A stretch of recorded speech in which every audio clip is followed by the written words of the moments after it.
talent, but I don't think any other coach in the AFL would have stuck with me. And who knows, I might have gone on to have a career, but it wouldn't have been at Essendon.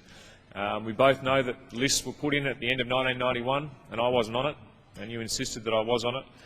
And for everything you've done for my family and for me, it can't be condensed into a few words, but I truly thank you and Geraldine for the influence you've had on my family, both my extended family and also Tanya and the kids. So thank you guys for that very much.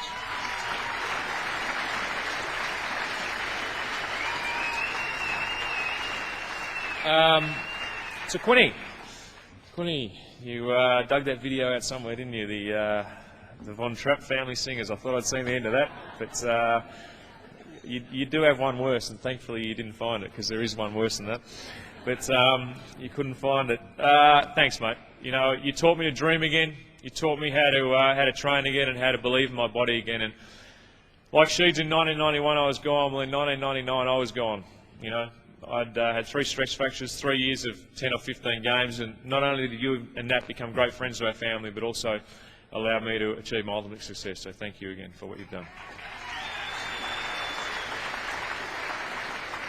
To all our trainers, our great trainers, the footy club is built on people like you, Charlie, Ray, Robbie, Gary, Muzza, Craig, our footy club killer. It's built on people like you, and the day the footy club decides to get so professional that it doesn't have a space for great people who, I mean, these guys get paid $15 a week to come in, day out, and they have full-time jobs, they have full-time families, and they put all that behind people like myself, and probably Adam McPhee. They probably give him more time than anyone, but all right, Macca. Thank you, guys, for everything you've done for me. Charlie, you gave me a bit of a serve one day on a plane, and it changed me as a person. And I keep talking about things that changed my life, but over 17 years, some people have to grab you and point you in the right direction. Charlie did that back in 1994 and told me I was being an arrogant, egotistical prick around the club, and put me back in my place. So I really appreciate that, mate.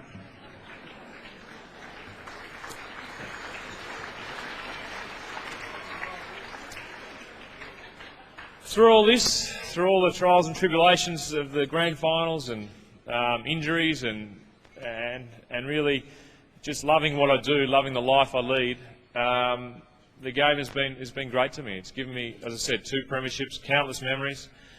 There are great players to remember and reminisce with. There are great footy trips, and I can see Tanya's just given me a leave to go on footy trips the rest of my life. Is that true, Dom? You know, they are actually great things. They're great days to sit back and reminisce about what people want to do in their lives. My greatest memory of a footy trip was the day in London, boys, at the Bag of Nails. There was about 10 of us who went to a pub in Buckingham Palace, and we started slowly and finished off very messy. But my lasting memory was seeing 10 Essendon footballers doing high knee drills down the centre of Kent Street in London with Bruce Reed's shirt alight, while the players are trying to put him out with vodka.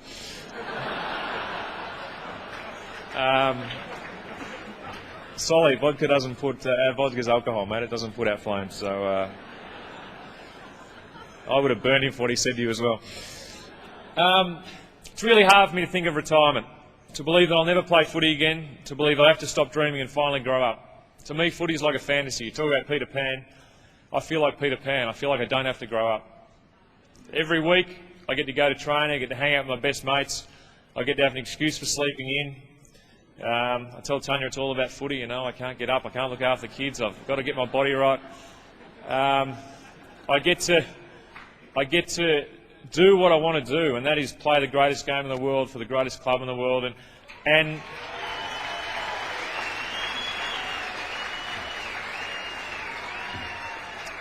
I've been able to do this with my family.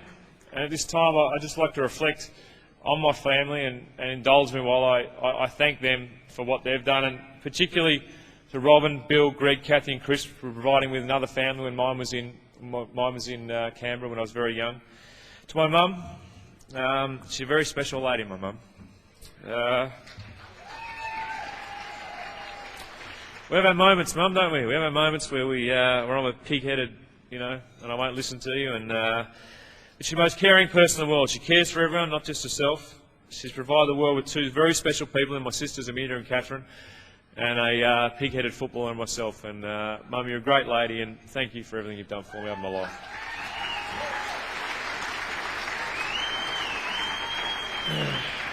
So my dad, my dad probably knows, in my opinion, more about footy than any person I've ever known. He taught me everything I know about footy, how to kick it, how to mark it, and basically his one thing was keep your eyes on the ball, never take them off the ball, and just win the ball at all costs. And that's the way I've tried to play my footy. I don't know him as well as I used to, but if I'm the same father to my children he was to me in my childhood and my sisters, I'll be very proud of what I've achieved. So thank you, Dad, for everything you've done for me.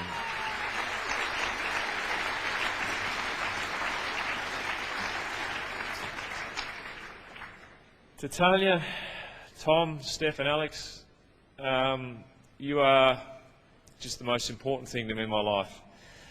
To little Steph, you're my firstborn. We love you with all our heart. You're a beautiful, beautiful girl. And you'll go on to achieve something very special in your life, as long as you listen to your mother.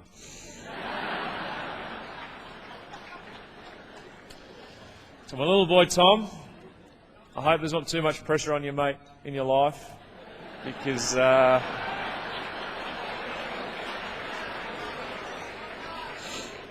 you do lighten up my life every day when you give me the most special cuddles, and kicking the footy with you and reminiscing just about my own childhood. I live my own childhood again through you, and yeah, it's just great to have such a perfect little boy. So good on you, mate. And to our little troublemaker Alex, who has to battle through life with his big sister and big brother. They knock him around, and one day, mate, you'll win. You'll win. You'll knock Tommy's teeth out or something one day, and he'll deserve it. And Stephanie won't be bossing you around all your life, mate. You'll be bigger and stronger than all of them, and you'll be the boss. So